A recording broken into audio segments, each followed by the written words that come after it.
everyone. Welcome to today's Pet Pawcast. I'm your host, Dr. Roberta Westbrook, and you're here with us at the Campus for All Animals, the Houston SPCA. Thank you so much for joining us. As always, we've got some information for you today because today we are going to talk to you about what it takes to find pets new homes. We're going to give you all the information that we think you need to know about rehoming a pet.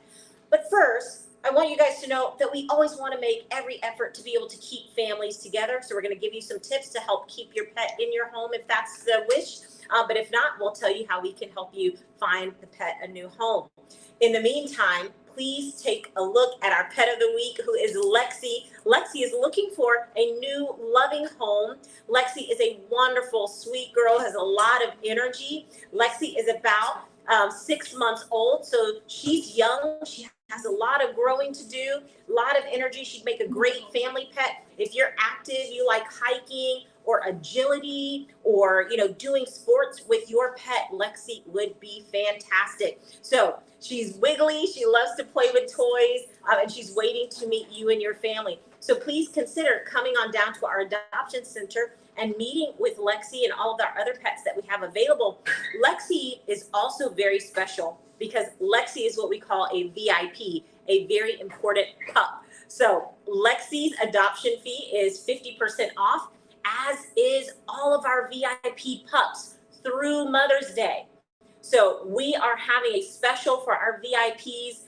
We are going to cut adoption fees in half starting today all the way through Mother's Day. So please come on down, bring your family and friends to our adoption center, 11 a.m. to 6 p.m. daily. So let's talk all about finding pets new homes and what it takes to do that well, because we want to make sure that as much as possible, we can find all the pets who need new homes, that we can find them. So do you have any questions to get us started? So, what's kind of the reasons that people should rehome a pet, or if we found a pet? That's a great question. So what kind of pets need to be rehomed? Well, here's the Houston SPCA. We see a lot of pets who are lost and we cannot find their family because maybe they don't have identification or they don't have a microchip. And so we have lots of lost pets that we want to work to find new homes for them. And so that's one reason that pets may be looking for new homes. Sometimes families may be looking to rehome their pet for several reasons. Sometimes there's financial hardship there. Sometimes there is a situation where there's multiple pets and maybe they aren't all getting along, and sometimes the decision needs to be made to rehome a pet. Sometimes there are options where there's an allergy or illness in the family where rehoming a pet may be in the best interest of the human in the home whose health is at risk by having that pet. So there's lots of reasons why we may need to find a pet a new home. And so the Houston SPCA's Rehoming Center is certainly here to help you. But we are also here to give you resources to be able to keep your pet in your home if you desire to do so. All right. So what are the number one tips to, help us find a new home? Absolutely. So if you need to find your pet a new home, and maybe, you want to do this yourself. Maybe you're moving, for example, and you want to find your pet a new home. You may be thinking about what kind of tips do you need to think about to be able to find your pet the perfect fit for them. And so, it's a little bit like online dating, right? We want to find the perfect match for your pet if you're unable to keep him or her. And so one of the things that we want you to be able to do is, one, make sure your pet is healthy. If at all possible, if you can take your pet to the veterinarian and have them updated on vaccinations and get them spayed and neutered, and then start spreading the word to your family and friends that you're needing to find a new home for your pet through social media. These things can really help get the ball rolling. You have a wonderful, well-behaved pet that's healthy. You're going to have a wonderful chance at finding that pet a new home. But a lot comes into play with pictures and personality. And I have the perfect expert for you. So Caitlin is one of our social media and pet behavior extraordinaires here. So Caitlin is fantastic at showing pets in their best light. They all have something special about them. And Caitlin is going to talk to you about how to take wonderful pictures and give wonderful information about your personal pet if you need to find your pet a new home. So Caitlin, tell us what tips you've got.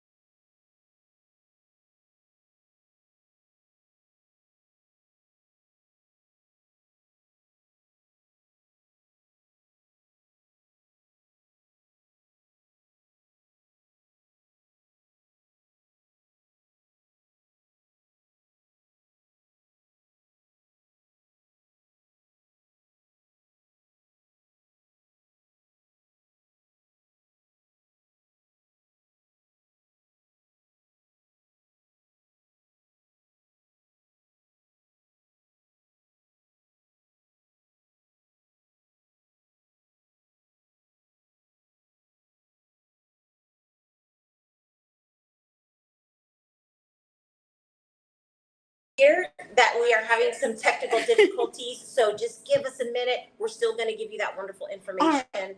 So then the question I have next is, I'm scared that the pet might end up on the wrong hands. How can I ensure they go to a loving home? So that's very important. You love your pet. You want to make sure that they're going to the right home. There's lots that you can do. Anyone who shows interest in your pet, just have a conversation with them, a one-on-one conversation where you can talk to them about their experience with owning a pet. Because you know your pet best. So you know whether or not your pet is going to be good as a pet for a first-time owner or whether your pet needs a more experienced owner. So you can ask about their history with owning dogs or cats or rabbits or whatever the pet is. You can also understand whether or not they have an existing relationship with a veterinarian. Do they already have pets? Do they take their pets to the veterinarian? Are they familiar with all the pet care that's going to be required to give your pet a new home? So you can ask them that.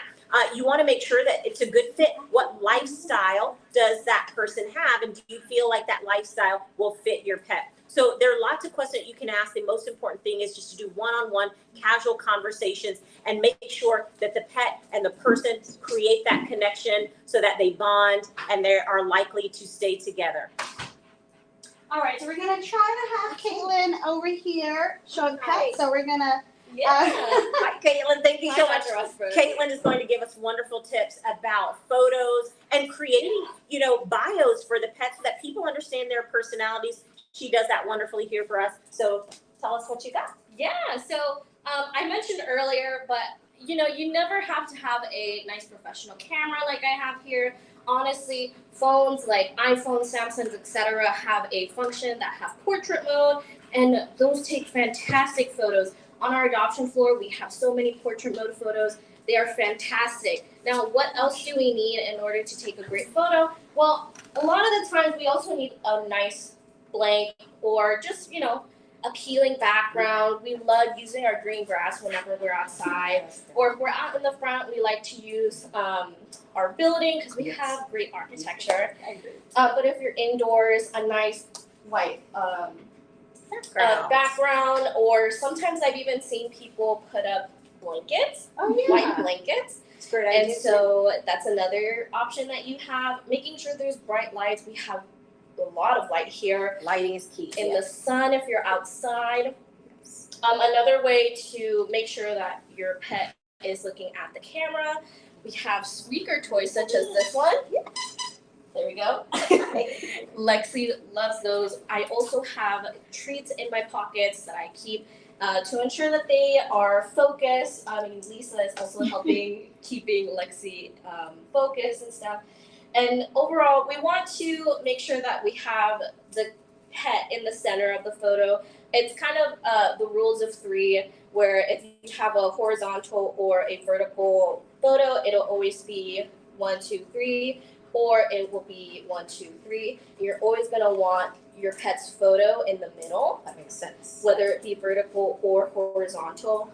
Just to make sure that we have like a symmetrical view. Exactly. And your eyes are more attracted to that sort of symmetrical view. Yes. And good idea. If you can grab a face photo and sometimes even a body photo, just so whoever wants to adopt has a full picture of, who they're meeting. That's right. And then you mentioned like the full body photo, kind of to show size, but also maybe photos with kids and other dogs if they are playful. Yes, so definitely show off your personality. Lexi here is great with kids. So if we were to add photos, we would definitely get photos of her with our Girl Scouts. If we had more of a laid back dog, then definitely them more snuggly. Definitely show off their personality and how they go by their day to day. Yes, absolutely. Yeah, Dr. Westbrook made a good point. It's like a dating profile. What pictures are you going to show for them to swipe? Yes. And in addition to that, whenever you're writing bios, similar to dating personalities, you're gonna want to write how they are day to day. If for Lexi here, we would write she is fun, energetic, she's playful, she's a puppy, so she'll definitely need training. Yes. But if we had like an older dog who's definitely a bit more lower in demeanor, relaxed, we'll write that as well. Those are great. Those are great tips. I think that's important that, Caitlin mentioned. You want to highlight all the great things about their personality, so that people can understand exactly what type of pet they are going to be adopting and bringing into the home. And so there can never be a shortage of good things that you can say about your pet. A common question is, what if our pet is a little special and might, not like other dogs or might be very selective? How can we show that in a positive way? Great question. Well, definitely.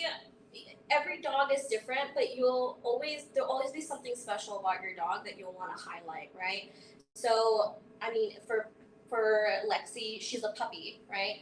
And so puppies come with certain responsibilities, and you're gonna want to write that down, but also kind of write it in a way that's, I guess. Make focus on the positive. Yeah, it'll definitely leave it in positive, right? Because Lexi overall is a wonderful dog, and so is any other pet who needs rehoming. If they are wonderful to you, write that out. And honestly, sometimes just putting your heart out just helps as well. And do you recommend like a long bio so we can get as much information out there, or keep it short and sweet? I would say definitely keep it short and sweet. Sometimes online, longer text can kind of stray away people. A mixture of not too short, definitely at least two to three sentences, and not too long where you're writing a whole essay. Definitely something short, sweet, and in the middle. Yeah, I guess we wanted to have all the pictures do the talking as well. All right, thank you so much, Caitlin. Yeah, thank you so Thank much. you so much for that helpful information. This is always difficult, because if you're having to find your pet a new home, trying to do that well and making sure that they get to the right home can be challenging. But these are some really good tips that you can use in the event that you want to do something like rehome your pet yourself. So again, highlight all the wonderful things about your pet. And it's okay if your pet maybe needs a little bit more training, or has some doesn't do well on a leash. It's okay to be honest about those things and let potential new families know that. But there's also plenty of resources out there that can change and that can help those. For example, there's lots of even online behavior resources that you can use. There's plenty of them. One of them is Good Pup. Good Pup is a wonderful online training resource that's an option for clients. For new adopters and people who have new pets that need a little bit of behavior assistance. So that's something that you can offer to people. There's lots of just videos online that you can access to on YouTube that will show you, how to do things like get your pet to walk well on a leash, and how to sit, how to stay, how to come. So there's lots of ways out there. But I do want to let you know that the Houston SPCA has a rehoming center. We try to help families in need who need to be able to find their pet a new home. We help to do that, and we provide all these things that we've told you about today.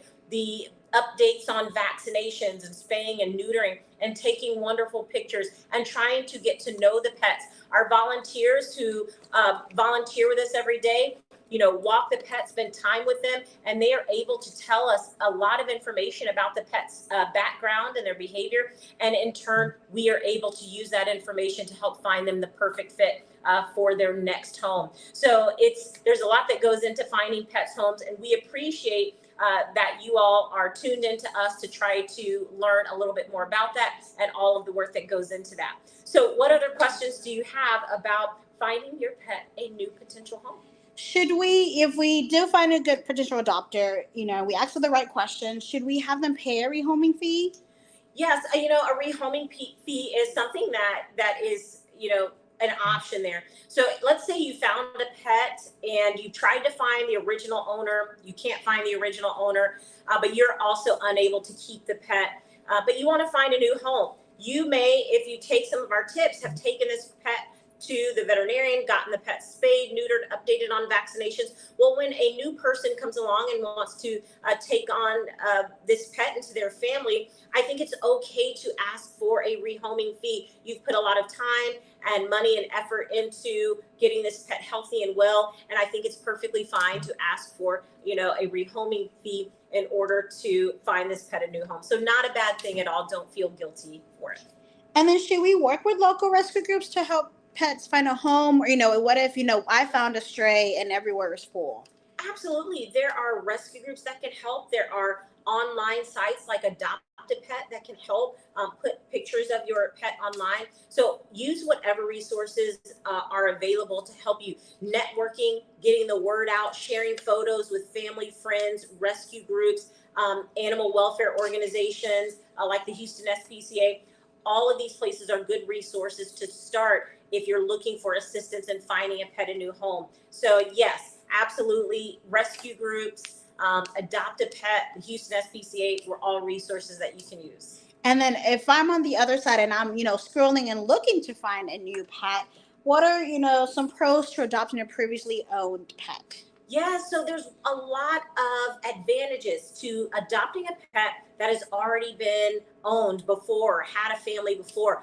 Oftentimes they come potty trained. So if they were indoor pets before, oftentimes that family may have had them on a routine schedule so that they are potty trained and won't have accidents in the house, which may not be the case if you adopt a brand new puppy that has never been in a home before. So that's one advantage. Sometimes they already know manners like sit and stay and come and how to walk on a leash. So these are some things that also tend to be common in previously owned pets. Typically, they are used to people, they like people, they love to be around people, and they're pretty easy to acclimate to new environments. So absolutely, lots of advantages. You just want to make sure that whatever pet you adopt into your home, that it's the right type of pet for you and your lifestyle. And of course, the people can come to the Houston SPCA to adopt a previously owned pet. Do we have an adoption specials for Mother's Day? Yes, absolutely. So we have an adoption special going on from now through next Sunday, through Mother's Day. So happy early Mother's Day to all you out there. And what better Mother's Day present for you to mother a new puppy or kitten. So please come on down. But yes, we have 50% off adoption fees for all of our VIPs, and our VIPs are our very important pups. So these are dogs who are with us. A lot of them, you can look on our website and you can find a VIP icon near their picture, and that's how you know that they are VIP and that their adoption fee is half off. And if you come into our adoption center, you will also see that same picture on their kennel card. So those are ways that you can help to identify those VIPs and consider bringing a VIP into your home. Is Lexi a VIP? Lexi is absolutely a VIP. Lexi's adoption fee is 50% off. Again, she's going to make a wonderful, wonderful pet, especially for a family who's active, who wants to do some maybe sports or jogging with their pet. She's got lots of energy, and so she needs a family who's going to be able to help her to get that out. So we appreciate you joining us today for the Pet Podcast. As always, please consider coming on down to our adoption center and taking a look at all the pets that are looking for new homes. And if you need help or assistance in finding resources to keep your pet, or you are looking to rehome your pet, please give us a call and we can help you. We thank you again for joining us. I'm your host, Dr. Westbrook, and we'll see you next week.